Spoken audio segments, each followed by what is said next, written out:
What's going on, fellas? Welcome to Large Lads Episode 2, the series on my YouTube channel that is 100% just me and Max and sometimes Kirsten bullshitting. So, if you guys have any questions for this, I'm going to reiterate for the millionth time, this is for your more shitter questions, meme questions, just generally amusing stuff. More than happy to answer some technical stuff on this one as well. But if you have just general novelty questions, this is the place for them. So leave them in the comment section of this video. We're just going to get into the questions. We're just going to go back and forth. We'll dedicate different amounts of time to each one, just depending on how much there is to talk about. So the first one was from Jake, my friend. Jake just kind of wanted us to touch on like differences potentially between soft touch and sync benching. Max used to be a sync bencher, now benches with more of a soft touch, and has gotten significantly better at benching by doing so. Just kind of breaking down the pros and cons of each style and like general trends and what we'd recommend. So, Max, what are your thoughts? I think one of the downsides, especially for beginner and intermediate lifters with a sync/heave, is it adds a lot of inconsistency to a movement that you're probably not very good at. Like you don't have a lot of like technical basis. And for a long time I would have like insane sessions and then like absolute like terrible sessions. Because if I was just like in a groove, I could just like nail a massive rep PR, and then if I was slightly out of that groove or a lot out of that groove, I would have drastically worse sessions. So it's kind of like more extreme than doing like a super complicated sumo, because you're like adding to a lot more complexity to a technique that you shouldn't be doing that early in your career. I've also personally noticed that the number of really good heave benchers is not that many at a super high level. Me and Sam actually recently had a discussion about this, about like the validity of a heave, and there are people who are very, very strong who use a heave technique in a bench. My personal theory is that you can reach a high level kind of quickly with a heave, but there seems to be a pretty hard cap in terms of like what you can like hit with a heave. There's not that many 700-pound benchers that have like a giant like technical heave. It's just TD, and almost everyone else at that level is not heaving it. So I think there's some reason for that, and I think it's not the most consistent or sustainable technique. Yeah, I mean, that'd be kind of my general thoughts. When I first got into lifting, obviously it's not allowed in the USAPL, but the idea of, okay, we're going to sink the bar into our sternum, load into our legs, follow it with our head, pause at the lowest point so it's competition legal, and then throw everything back. That technique was quite popular, and a lot of the best powerlifters on the untested side in raw were utilizing this technique. The bench standards for full power competition have raised quite a bit since this time, and heaving has fallen out of favor for a soft or a softer touch, because I think for the majority of people it's going to be better. Frankly, it might not be better right away because you're forcing yourself to actually utilize your pecs rather than relying on loading into the legs to compensate for some weakness in the bottom range of motion. But as far as breaking through a plateau, I think oftentimes people will see a certain amount of progression heaving and then hit a hard plateau. And if they had been soft touching that whole time, they might not have hit that hard plateau. And it could be at a ton of different levels. If you are a 155 bencher and you just commit to heaving and you're like, this feels great because I'm kind of masking a weakness, you might make it to 205 pretty quick and hit that plateau at 205, right? The plateau doesn't necessarily come about once you're an elite bencher. It might just be at some point. The failure of that technique to maybe develop your pec muscles as well as a soft touch would will start to show up in your progress. So I'd say that there are some very good benchers that do have a technical heave bench, but almost all of them are much heavier than almost any of you watching, right? The majority of them are super heavyweights or big untested like 275 type guys. And B, just statistically, the majority of people I feel would be better off with a soft or a softer touch rather than leaning into a heave and be like, this is my personal technique, right? I think that most of us should approach it from a softer touch perspective. And as I've gotten better at benching, my touch has gotten softer. So the next one, we're not going to go too deep on this one because this could take a while. Kyle, another friend of mine, basically just asked me. You said that me and Max kind of focused on different sports when we were younger, and how that might have impacted our lifting. Max and I actually talked about this, I think, this morning, so that was a pretty fortuitous question. Max has played a reasonable number of sports. I have played a reasonable number of sports. I think the big difference, though, I mean, we have some overlap in what sports we did, is the one that either of us took really seriously was different, right? So I boxed not competitively.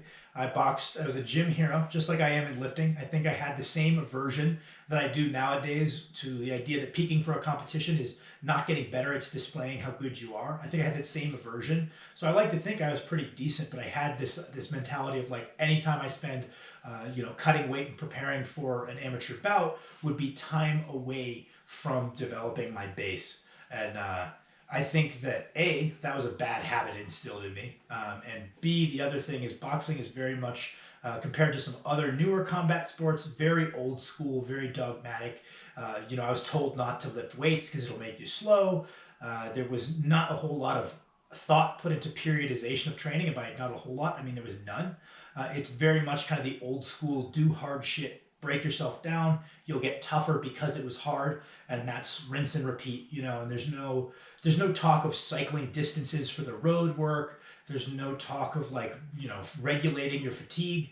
It's just work hard, become tougher. And I think that in a lot of ways that was a good thing, because I think that, on competition days for strongman, I feel like I'm much better prepared because I'm habitually training as hard as I can. But I think from a progression perspective, this idea of not having periodizations, not peaking for competition, and just beating the hell out of yourself, and that is the strategy, has bled into my lifting. Even though I've learned a lot about lifting weights over the years, went to school for exercise science, spent the better part of the last decade learning as much as I can about lifting weights. I sometimes fail to apply that to myself in the same way that I do for my clients, because I have this innate bias burnt into me that you need to just be falling apart all the time or you're not trying hard.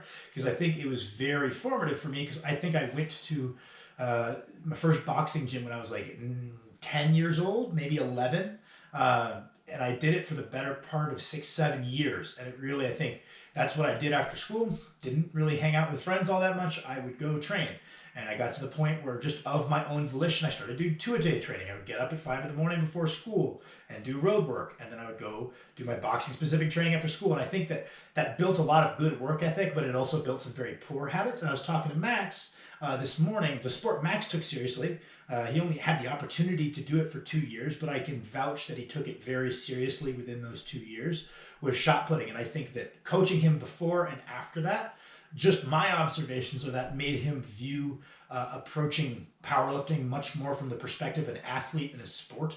The idea of hey, your technique matters a lot. Hey, you don't need every session to be maximum effort, right? It needs to be drilling what we're trying to get good at. And strength isn't this thing that we can just build however, if you've got a strong back, you're going to have a strong deadlift.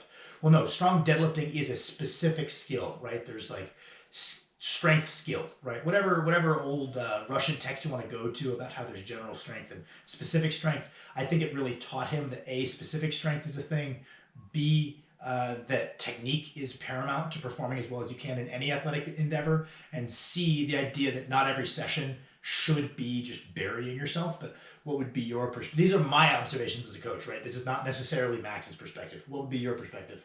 So I picked up shot putting a few years into my lifting career, and it was when I was 17, and I was 4 or 5 years into my training career at that point. And I think one of the things that made me a very good young lifter was that I was working very, very hard, and I was applying a lot of effort to each individual session. I was obsessed with the old Pete Rubish videos and just going nuclear in the basement. And I was getting better at a very fast rate, but in a very unsustainable way, because I was consistently injuring my back. And I think I was starting to get close to kind of a wall of what I could manage to just keep yanking the bar off the ground over and over and just trying to hit new maxes. I was still on a program, but I was approaching each session as go absolutely as hard as possible on every single session. And I think starting shot put and being absolutely forced into a sport that I wanted to take it seriously, and very quickly I was slapped in the face by the realization that I cannot just get GPP good enough to be like really good. Like no amount of just like wild physical preparedness is gonna like win you a really good high level shot put contest. And so like having to sit there and do like 100 slow bad throws over and over, and like I think the proprioception of like practicing getting good at a separate movement I think was helpful, but more so like the approach of like taking like these slow methodical throws and breaking things down into like components and looking like what is the problem with each individual part, and then applying that then to like my deadlift of like yanking is clearly going to be unsustainable for me personally because I was unable to like then translate that to like keeping an tight upper back. And so we kind of like reconstructed my deadlift from there around being more mechanically efficient and not just like going off pure emotions. Because I think that's what really got me interested in the sport was like just going hard in my basement. But I think to become an actual better lifter, I think shot put was really, really like important for me in terms of like taking that and like becoming actually better at the sport itself, not just like using it as an outlet. Yeah, and I think it also changed how he breaks down a lift. It used to be breaking down a deadlift meant training each of the muscles. So breaking down the lift in terms of what are the primary movers. I'm going to do one motion for each of the primary movers. I'm going to do two. And as long as the primary movers are sore the next day, I will get better at deadlift, which you absolutely will, but there's usually a cap to that approach. And instead breaking it down into movement, not muscle, right? So it's like, okay, there's off the floor, there's tensioning the lats, right? So it's more so like we picked, a good example would be we picked Yates rows of motion for Max, and it's more a matter of practicing like tensing the lats in kind of a deadlift specific position.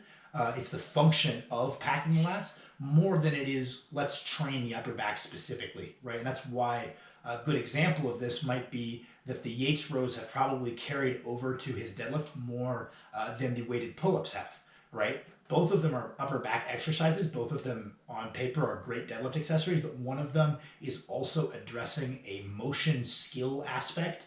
So focusing on accessories in that regard, I think was also really helpful rather than breaking it down into muscles. The next one is optimizing workouts for people with crazy schedules like our friend Austin. And I think I've touched on this once or twice. I'll just give my take on this one. If you have thoughts, fire them away, but this shouldn't be a long one. In my opinion, I think the easiest way to go about if you have a very variable and hectic schedule, there's two things you're going to look to. One of them is you have a certain number of training sessions per microcycle, but that microcycle does not need to take a week. If you finish work and you're so fried that you could not do a productive session, going to the gym would just bury you further, go home, eat some food, and go to bed, and then do it the next day, right? There's no reason to force it into any, if you're not prepping for a contest, there's no reason to force it into any one day, have a compromised performance for no reason when you could have just put it off till tomorrow when it might be slightly less hectic and done a better job of it. So, let's say you've got 4 training days per week. That doesn't need to take you 7 days. So prioritizing the quality of the workouts rather than, being super dogmatic about sticking to a routine. But on the other side of the coin, as far as being dogmatic about sticking to a routine, if you have a very stressful life, you can't necessarily get rid of that stress. That isn't necessarily in your control. The amount of stressors you're presented in a day is largely due to your life circumstances, and you have a limited ability to reduce that. So if we think of like the whole you have a barrel or you have a glass and it's filled with fatigue, and that fatigue is the water and it can only spill out so much. We can't change the rate at which water is flowing into that. What we can change is the size of the bucket or the glass or whatever the hell you want to call it, and the rate at which it's flowing out. And this is managing our recovery variables, right? So your body can't necessarily differentiate all that well between stressors. So giving yourself the resources to deal with more stressors is the answer. Wishing you had less stressors doesn't work. So taking the steps, even if you're really tired after the day, to give yourself the recovery resources to deal with those greater stressors. That means prioritizing making sure you get enough sleep. You're going to be able to handle your more stressful schedule better with more resources. So getting more sleep, planning ways to follow a good structured nutrition program, right? Because you might say, I don't have time for that, I'm already super busy. But you're going to handle your busy schedule better if you're eating decent food. It's burning the candle at both ends to have a very demanding mental day or physical day, and then also give yourself poor fuel. You need to match up the fuel to the demand. So getting enough sleep, drinking your water, and prepping your meals so that way you can give yourself the resources you need if you want to have any chance in hell at dealing with how stressful your day is. I'd say that's the 2 ways I would come at that. Third way. Oh shit. Quit your job, abandon your family, pursue Get rid strength. of the stressors. I work the easiest job in the world. Pays terribly, but I'm good at lifting weights. Kids go up for adoption. Let's go! Do whatever it takes. Opinion on hypertrophy focused blocks in programming being 3 to 6 weeks when it takes much longer to put on lean mass. Well, Owen, aren't your hypertrophy blocks already 3 weeks? That would be a good sign that I like them. This is a very good debate that a lot of people have had is like, oh, when it takes longer to see meaningful hypertrophy, the hypertrophy phase needs to be 8 weeks to see any meaningful hypertrophy. What the hell does meaningful hypertrophy mean? By definition, any hypertrophy is meaningful, right? If we know that the cross-sectional area of the primary movers is a huge predictor of performance on the main lifts, literally any increase in cross-sectional area is significant. So it's like, if you spent 3 weeks laying it down, but then you do that more often, is that really all that different from spending 6 weeks? Some people might argue that there's a novel stimulus effect and actually breaking it up into 3-week bouts might be better because you might attenuate to that stressor. If you did like 10 back-to-back weeks of 8 to 12 reps. But other people would say that, oh, well, the first couple weeks you're just getting neurally adapted to the motion. You're not making true progression. So it comes down to the individual, but there is no cut and dry answer. Mike T did a really cool thought experiment on his Instagram story. Just most underrated, literally more or less invented RPE for lifting, and just so many people who don't know who he is. Absolutely wild. One of the best coaches to ever live. And sometimes he'll just go on these little like thought experiments on his Instagram. And it's like, it is wildly fascinating to see someone who is that goddamn smart and knows that much about training, has produced that many IPF world champions, just kind of pondering general training mechanics. He's like, I haven't really thought about it before, but now that I think about it, what is meaningful hypertrophy? It's any, right? And I'm like, well, that makes a lot of sense. That's my opinion now. So that would be my take, is like, there's no cutoff for, oh, it needs to be this long to be helpful. Some people will alternate weeks, right? They'll go, they'll go 1 week of volume and then 1 week a little heavier, and that works for them. I'm not a fan of that. I don't like that. I think from a neural perspective, it's not the best idea, rather than spending, a couple weeks moving over, and how many weeks that is depends on the person. But I don't know about the alternating weeks idea, but yeah, I don't know. I think that would be my answer. Any thoughts? I mean, I do like 3 or 4 week hypertrophy blocks, and it's worked crazy well. So just gonna give bad answers for the rest of this. Yeah, just give them shitters. All right. Huge shout out to the one person who asked a question on my Instagram this week. Also, yeah, you motherfuckers, I am so confused. The last Large Lads video did really well. Got a ton of likes, got a ton of positive comments, got a ton of views. I got like 3 people that messaged me, went out of their way, went to my Instagram, messaged me and said, hey, I like the series. I think it's entertaining. And then we put up, both Max and I, questions, and like, Max got 1 question on his whole Instagram. I technically got 2, and one of them was Sam saying thank you for putting up the question. And the other one was, how did you guys grow your overhead so well? So shout out Dean, I love you. So I think I can speak. Well, Max is just very good at overhead press. Bench has not come easily to Max. I think part of that's not believing technique was important on the bench press for a long time. Bad coaching. And terrible coaching, right? So the bench did not come easily to Max. The amount of muscle Max had to get to bench 455 looks very different than what I needed way back in the day to bench 455. I think if you had me at like 200 pounds, or maybe I weighed slightly more than that by then, somewhere between 200 and 210, and you put me next to Max, it'd be like, yeah, these guys bench about the same amount. Wild. And I've been training for substantially longer too. Yeah, so it's like definitely came a little harder. And then on the other side of the coin, Max does like 2-3 sets of overhead press a week, and it's usually like, it's one. It's like an accessory motion, and it just keeps going up and up and up. So it comes very easily to him. As far as how we built up the overheads, a lot of it is just bothering to train it in a similar manner to bench for an extended period.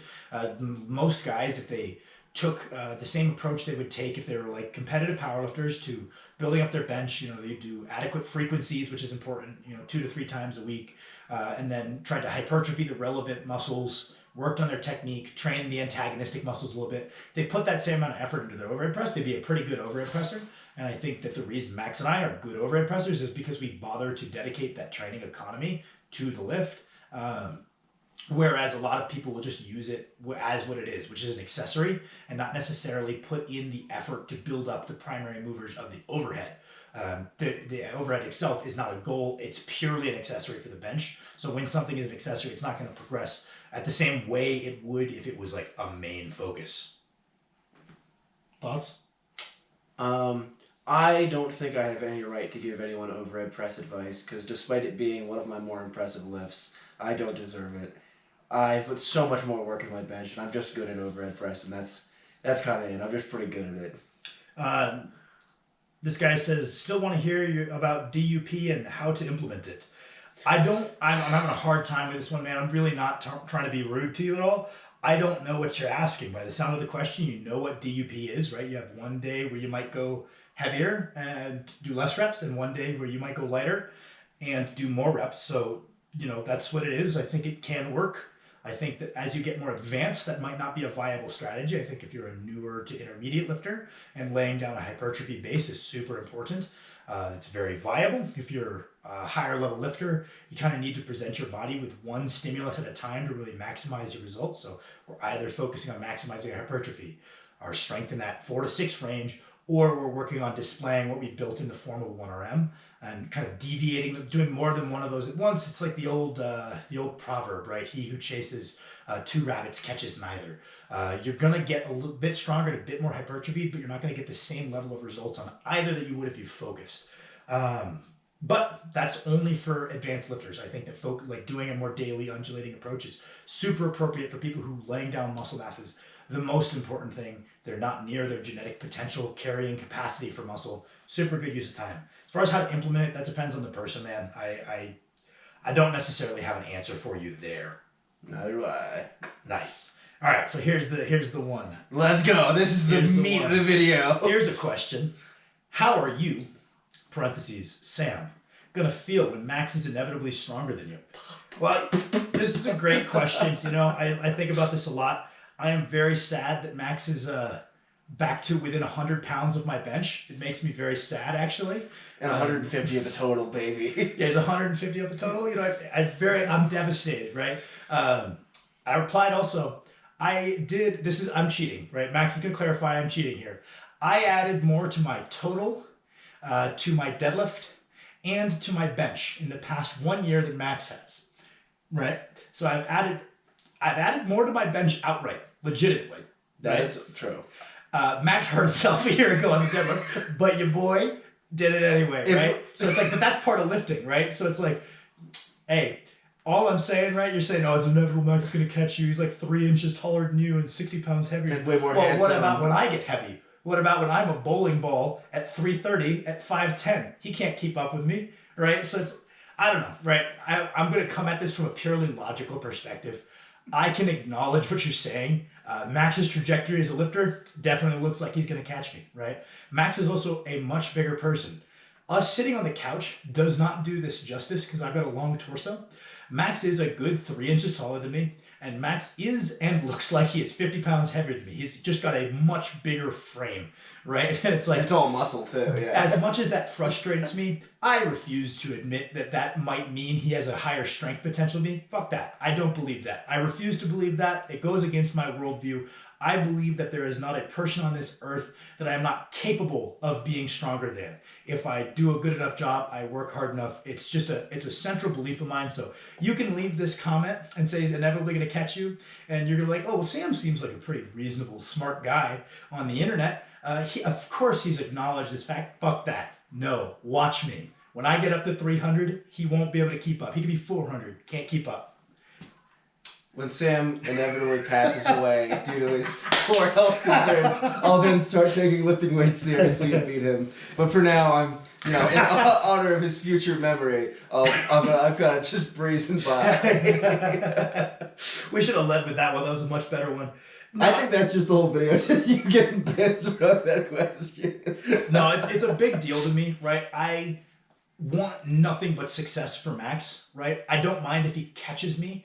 I just have it in my head that I refuse to be the worst brother. That idea makes me sick. I absolutely refuse. I will literally just like die to prevent that from happening. And he means literally. So it's like, I'm prepared to prove that to you guys. If Max catches me, I'm gonna work harder. I'm gonna eat double my food. I'm gonna double my sleep, and I'm gonna train 3 times a day, and I will keep up. I promise you. What a shitter. Someone commented, Big Sam, thank you. Great. I love you. Great question. That's the most passionate you've ever seen Sam about anything. Yeah. No, I don't get worked up about much. If you follow the YouTube channel, I think I'm a pretty relaxed guy, but that is very central to my worldview. That I think if you work hard enough, you can do it. And I refuse to admit otherwise, even if it's not smart. The next one. So I'm gonna be on this one's a one that I might push back a little bit. I'm not trying to be rude. I'm really trying to be helpful. He says, if you know you're not going to be able to get into a calorie surplus on a regular basis, is there any point in running a hypertrophy block, or would you rather just string together multiple strength blocks, assuming the end goal is to be stronger? Why can't you get into a calorie surplus? I mean, Well, I think the hard part about that question is without the reasoning, because if it's like a lifestyle reasoning, you need to shift the lifestyle, right? If the goal is to get stronger, rather than focusing on, hey, should we run this cycle, you should be looking at ways of approaching, like I've said multiple times, if you need to get a job on the weekend, get a job on the weekend to pay for food. If you can ask your parents, if you're lucky enough to be able to ask your parents, right, to buy you some calorie dense food. You need to do what you need to do. But if we just let's just say there is something that makes it completely not plausible for you to get into a calorie surplus. Is that question not asking feasibly you can't be on a calorie surplus all the time? No, they're saying you're not going to be able to get into one on a regular basis. Oh, okay. Yeah, so I would say there's still utility, right? So it's like we have these ideas of, this is a strength cycle, this is a hypertrophy cycle. Realistically, we're probably seeing about the same amount of hypertrophy from anything over 5-ish reps. So we're probably seeing about the same amount of hypertrophy from the main movements in a 5s section of our program as we are in 8s. So at least it's kind of similar. So it's like, is it really, this is the strength region? Like, you're getting stronger doing 8s and you're getting bigger doing 5s. So what I would say is, yes, it's worth cycling your rep ranges. Let's just take away the titles and say, yes, it's worth doing a couple weeks of 8s and then 5s rather than a bunch of 5s, right? That's the simplest way to put it. Those numbers are variable, right? That's just stand-in numbers. But yes, it is still worth going up into a little bit higher rep ranges because you're still going to see hypertrophy. The whole anti-main gaining thing isn't that it's not possible to gain muscle. If you train hard as hell and you're getting stronger and you're following a structured diet, if you're getting stronger and you're following a structured diet on a week-to-week basis, especially if you're getting stronger in that 6+ rep range, you're seeing some amount of hypertrophy. It can absolutely be done, especially if you're getting strong or you are strong, the amount of stimulus you're able to pose. The reason people push back on it, like me or Mr. Bald Omni-Man, or the reason that people will push back on it is not because it doesn't work, but because 99% of people could get just way better results if they bothered to be at a surplus for a second and then cut. There's no reason to do the slower option. It's not that it doesn't work, it's just that oftentimes there's a better option. But that's not to say that, hey, it's not worth doing a hypertrophy cycle in maintenance. I got an answer for this one. He's got an answer. Really quick, just throw it out there. Can you answer this question? It says if you can't get into a surplus. Well, here's the thing. Do you know about this?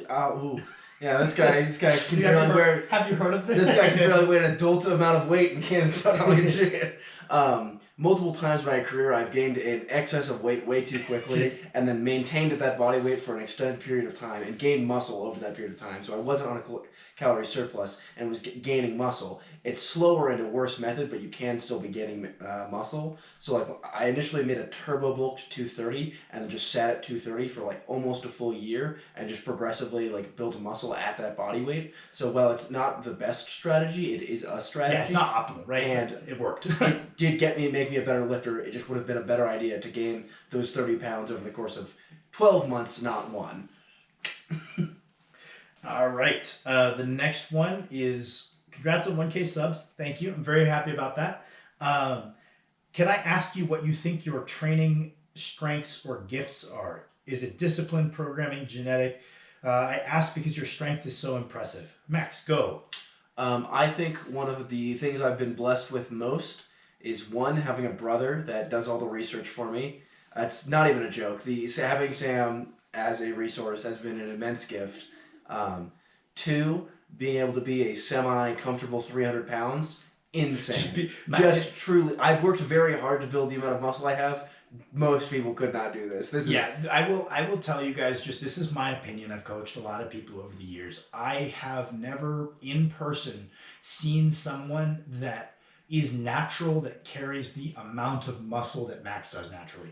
Obviously, there's a lot of body fat also, right? I think that people underestimate how much muscle mass you can build as a natural if you are overweight, right? The problem is that then you're like, oh, well, if you could build a bunch of muscle while overweight, then why aren't natural bodybuilders bigger? Why don't they just get fat, build that bunch of muscle, and then cut down? It's because without a bunch of extra androgens in your system to stave off muscle loss in the deficit, you're going to lose a lot of that muscle on the way down, right? So this is super important to understand is like, hey, you can actually, if you get a little chunky, you can build a very, very sizable amount of muscle mass as a natural athlete. You're just not going to then be able to cut down and expect to keep it all because you don't have very potent androgens. Like something like Tren is very well known for having an intense muscle sparing effect. You could crash diet on Tren like horribly, and unless you have a crazy amount of muscle, you're not going to even lose that much because it's such a potent signal to your body to hold on to the muscle. Right? So it's like, I want to acknowledge that, right? So the amount of muscle that people say, oh, I can only carry this much muscle. No, if you ballooned up and trained hard, but also just were a blob, you have a lot of muscle under there, a lot more than you think you could build. But I will say that Max carries more muscle as a natural guy than anyone I've ever seen. If Ray Williams is natural, then that's the only person I've ever seen in person that carries more muscle than Max that's natural. It's like, it's a lot. And part of that's only possible because Max has such a fucking big frame. And any of you who have seen Max in real life in the last like 2 years would be like, oh yeah, no, that makes sense. That's a big human. And that's why those numbers are possible for a natural athlete. I think that weighs, especially like, he's young, right? How could that be possible naturally? Motherfucker, he's 300 pounds. He's a big person. It's like, it's like the same people who will comment like, oh, that's only double body weight, that's not very impressive, are the same people who go, that's not possible naturally. Pick one or the other, right? And then, so I'd say Max also has, Max has that gift of just being a big ass dude. The final one that's not just sick genetics, I want to give my best piece of advice of the reason why I think I'm really good, or really good. I'll go with really good, actually.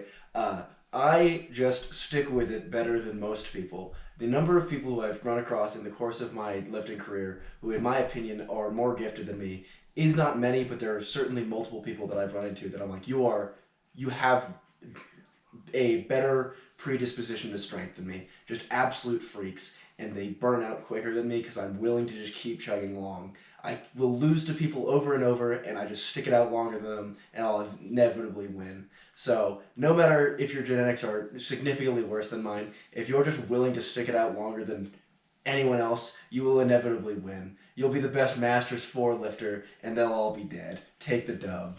This is Max actually coping and praying that Jackson Powell burns out soon. Jackson Powell, please quit. It hurts me so prior badly. to Jackson Powell just like coming out of nowhere, Max would have been on pace, right, to do, would it be the heaviest sleeve total as a team? I would be very close to Joseph Pena, who put up 2030. That would be extremely ambitious, but I would have been very, very close to the strongest. It would have been something we could have aimed for. And then Jackson Powell came out of nowhere and made that literally impossible. So shout out Jackson Powell. How fucking dare you? Yeah, Max is the Robert Whittaker or Colby Covington of teenage, super heavyweight lifting, right? Oh, no, with Robert Whittaker really on that one. But you're not going to be the champ because there's one guy better than you. And then until I stick it out for 15 more years. Okay, so moving on. What I think. What are your training strengths or gifts? I think, like I said, it's got a lot of positives and negatives. I pride myself in having a good work ethic and a good tolerance to pain while training, which I think has done a lot good for me and a lot bad for me. But I do think that's part of the reason I have gotten as strong as I have, is just the mental toughness that what I think is an objectively harder sport built for me. obviously there's a genetic predisposition for strength. I'm not gonna just jerk myself off like, yeah, I train so fucking hard. Sam's gonna shit genetics. Right? Like, yeah, no, just like, right. It's like realistically, before I started lifting weights, I was stronger than everybody else who also didn't lift weights. I was weaker than the people who lifted weights, right? I'm not just like stronger than people who do lift without touching a weight, but I do remember, like, my whole life, I've been stronger than the other people who didn't lift. And when I was presented with the idea that strength was not just an innate, because I was like, oh, strength is something you're born at, like a certain strength level, right? That was kind of the concept that I had in my head. And I was like, oh, I was lucky enough to be born with some pretty solid strength, especially for a very skinny guy, because I was about 130 pounds at 5'10" going into high school. And after forcing down a bunch of food halfway through high school and lifting, I ended high school at about 175, 180, right? So it's like I was not a big guy my whole life. Max was destined to be a big person, right? I was skinnier. I'm sure I would have filled out, right? I'm not going to tell you guys I would be 150 right now if I didn't lift weights, but I was a lot smaller. But for a small guy, I was always strong. I beat people in arm wrestling. But then I was like, oh man, there's people way stronger than me because they train for their strength. That's super cool. That's what I want to do. I'll take advantage of that. And like pretty quickly, I excelled across board my friends. So like, there's obviously a genetic propensity for strength. I've also always been very explosive. I don't think that necessarily helps my lifting very much, but it looks cool. I've always been able to jump really high without ever training my jumps. Up until about 230 pounds body weight, I was always able to run very fast without training, running very much. I've always been very explosive, but I don't necessarily think that's the most important thing for strength, as there's great record-setting powerlifters who aren't particularly explosive. They're just strong. So I'd say, obviously, genetics. I like to think work ethic, stubbornness, I think runs in the family, and I think that like sticking it out, eating your meals. If I throw up a meal, I'm gonna begrudgingly go get up and cook another one and eat again. And I've done that 3 times in a row back in college when I had a big issue with my meals just coming up over and over. I go back to the meal hall. I would eat again, right? And it's just like, if you just refuse to accept that your meal is gone, it works. It's no fun. It's terrible. But I think that that at least contributed a little bit. Other than that, I think the other thing that's super beneficial to me and Max is that we both think it's a lot of fun. Right? It's just like, that's the biggest thing is like, people are like, how do you stay motivated? Right? Like, I sound like a douche, right? They're like, oh, people ask me, how do you stay motivated? I don't stay motivated. I just love it, right? This shit easy. But it's like, I've never had to motivate. Like going to the gym is the best part of my day every single day. Even if training is going bad, I'm still excited to go to the gym because I love lifting weights and I'm very interested in it. So learning about it has never been a chore. It's always something I want to learn about. I want to watch educational YouTube videos. I briefly wanted to go to college to learn about it, which I then regretted, right? But it's always been something I'm super passionate about, so it's never felt like work, right? It's just like it's just something I find interesting, and I really think that just loving lifting weights is the biggest of those blessings, because if I didn't love lifting weights, I might be one of those people that Max talked about, that they started lifting after Max, blew past Max because they might have this great potential, but they don't love lifting, so they end up burning out as soon as that progress slows or they have their first injury, right? And it's like, then Max just keeps chugging along because he really just enjoys lifting weights, right? And there's periods where Max has gone through where I can tell he's not really digging it, but again, it's just sticking it out. And in my case, it's like, even the periods where I'm not digging it, I love lifting weights. It's like, if I really am burnt out on something, I just like, I'll do a different exercise that's super fun, right? So it's like, that's all I need. I don't need to step away from the weight room ever. And I think that's also done me a great service. Is there any on the post? Yes, there was. And then we will wrap this up because this is a long one. We can speed run the... Yeah, I appreciate all the people who did leave comments on the initial YouTube video. Do you think we'll come up if you search large lads? No. We got to grow the channel a little bit before you can just search large lads. But yeah, no, I think that weighs in a lot more than people think, is just enjoying it, right? It's like, it takes a crazy person to get obscenely good at something they're not wildly gifted at and they don't like. That is a crazy person. It's very impressive. That's way more impressive than what Max and I might do. But question: who do you think is going to win Thor versus Eddie for clicks? I gotta lean towards Thor, right? Coming from having trained boxing very seriously for a long time, I can tell you just from the outside looking in, the degree to which Thor is doing this the right way over Eddie is crazy. The fact that Eddie is just not keeping his guard up because he's gonna use his head work, like his head movement, practicing like going like this at like 360 pounds or something. Right, just awful technique. B, the fact that he just practices loading up power punches as much as he can, and that's his training. Not smart. C, the fact that he didn't bring his body weight down more. I don't believe it is possible to be in legitimate fighting shape at 350. It's never been done before. The heaviest person I've ever seen get into legitimate fighting shape is the current heavyweight champion, Tyson Fury, who was in legitimate, multi-round fighting shape at 285 pounds. Thor has come down as far as he could. I think he's like low 300s now. And it's like, the more the better, right? It's like, I still think he's too heavy to be in really good fighting shape. I think there's just a height to weight ratio to where achieving the crazy level of conditioning boxing needs, it's just impossible above a certain weight. Maybe Thor has gotten kind of close. Eddie isn't fucking close, right? So he doesn't drop down enough in body weight. The whole like still lifting and doing explosive dumbbell overhead presses to build punching power. If you're gonna lose, it's not because you don't punch hard enough. Holy hell, right? It's like work your weaknesses, which is everything else, not punching power, right? So he's doing fucking everything wrong. At one point, I was like, yeah, Eddie will probably beat him because I think his starting point was a lot higher. But the fact that Thor has hired a full-time professional, a boxer to be his full-time training partner, a legit pro heavyweight. He's went to a very reputable coach based out of Scotland, like a legit boxing coach who coaches pros. He's dropped down weight. He's stopped lifting weights because he knows that's not what he needs to do to get better. And he's put a lot of work into just building his cardio and his fundamentals. I think that's now paying off. If you watch his most recent sparring footage compared to any sparring footage you can find from Eddie, there's a big difference. So I gotta go with Thor now, even though Eddie started with a head start and just did it wrong. Maybe. He's like, I'm not showing my sparring footage because it's embarrassing, but maybe I'm wrong. Maybe it looks great, and he's rused me. I've fallen for it. Halfthor's fallen for it. He's gonna come out there like prime Roy Jones, like slipping and rolling, right? Halfthor's missing air, gets knocked out one. Maybe I'm wrong, right? But like the way I see it, Thor has prepared for this so much better. Purely because Thor is prepared for it better, I'm voting Eddie. Dumb guys doing things wrong and training their strengths is absolutely who I'm picking. What is the dumbest advice someone has given you, like in boxing or just training in general? Well, I don't think I've really gotten much training advice, as I don't ask people very often. The people I do ask, I respect a great deal for lifting, so I haven't got much bad lifting advice. I have Max. I've got an answer for Max. Is it the monkey grip? It's monkey grip. Monkey grip. But when I was boxing, there was a couple of bad ones. Just the general advice of just kill yourself and never rest. I thought you were stuffing it to kill yourself. Yeah, just kill yourself. Right? And then the other one was I was told to do a water cut that I did indefinitely. I didn't know what I was doing back then, so I just kept not drinking water for a month to keep my body weight light, and no one mentioned to me that this was a bad idea, and I really felt like I was dying, and I was like, damn, boxing is hardcore, this shit's hard.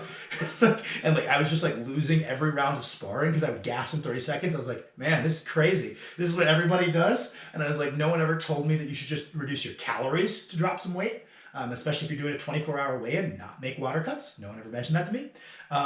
But Max has received the worst advice I've ever heard. You gotta tell the monkey grip story. So we were at the YMCA. Max is like a young, angsty boy doing deadlifts and dropping them. I was not. It was 275. I can tell you the exact weight. Go ahead. There's this trainer at the YMCA, pretty muscular guy.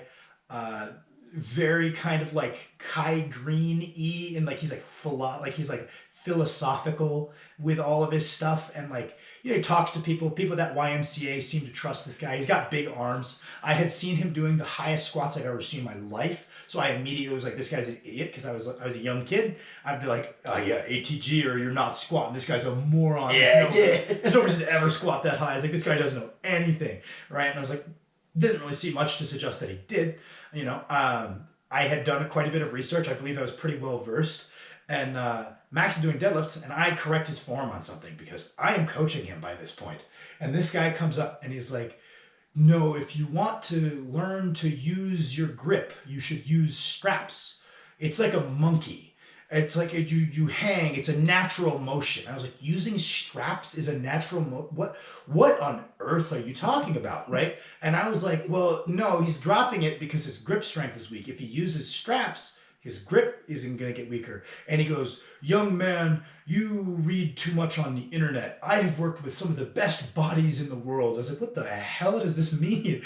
You think wearing straps is the best way to strengthen your grip? What in the fuck are you talking about? And he's like, I've worked with some of the best bodies. I've worked with NFL players. And I was like, you're a personal trainer at the YMCA. What are you talking about, right? And I was like literally like short circuiting, and Max didn't know what to do. So he was like smiling and nodding and pretending to listen to I still do that. Yeah. Look at what I do when Sam's talking. Yes. So it's like, yeah, no, actually, that's why my grip is so strong, because I've been cheating and deadlifting in straps like a monkey, and I can hold it to 900 now. Yeah, so this was the craziest thing I've ever heard, and the guy just like immediately shit on me and said I was reading too many like exercise textbooks, which was a wild critique, right? Like just crazy. I was like flabbergasted. I literally was like, me and Max stood there like in stunned silence when he left, and I was like, you need to monkey grip the bar. I'll get you some straps. So monkey grip has been a joke for 5 years. That or look straight up on deadlifts was an old classic. Oh yeah.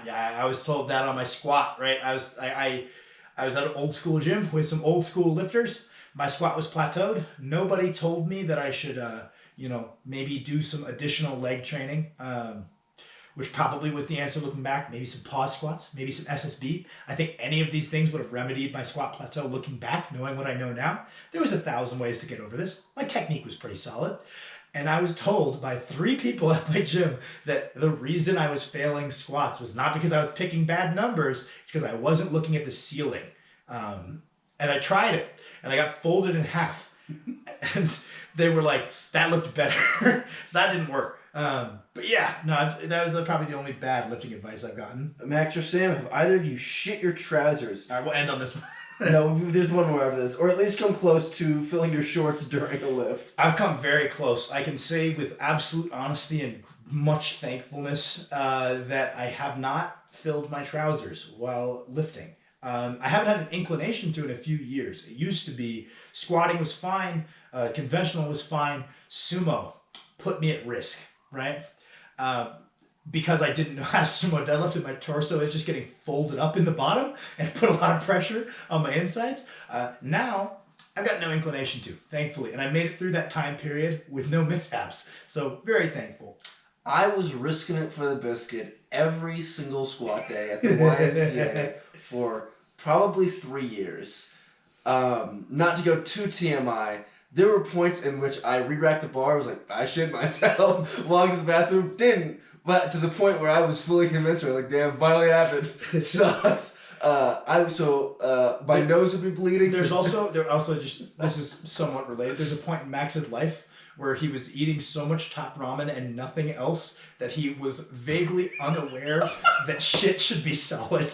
Yeah, 3rd grade me had not a lot of parental advisory, so I would eat top ramen for 3 meals a day. And I was like, yeah, this is just what shit is. All right. Last one. Teach us how to get a girlfriend. Sam, please help us. All right, so if you want my method, through college, lock yourself in your dorm, sleep 10 hours a night, just put on mass, get strong, log it on Instagram. I was very handsome back in the day. If you follow the YouTube channel now, you definitely don't believe me. Super handsome. You look like me. I had hair. Oh, no. I was skinny. I had like an 8-pack. I was jacked. I was strong. Could not talk to people. Locked myself in my room. Logged my lifting on Instagram. Wait for a woman to message you. Woman messages you. You have girlfriend. So I suggest that you all take up this method, right? Don't interact with anybody in real life. Don't use dating apps. These don't work. Hasn't worked for Max.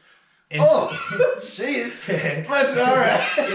Instead, what you do is be handsome, get really jacked and strong. I'm 2 for 2. And avoid learning how to talk to people because it's endearing, right? It's like, oh, that's quirky, right? That's definitely. Yeah, this is definitely my advice. Please. You are what incels think Chads are. All right, guys. Thank you for tuning in for Large Lads episode 2. Please drop your questions and let us know how good this video was. 406.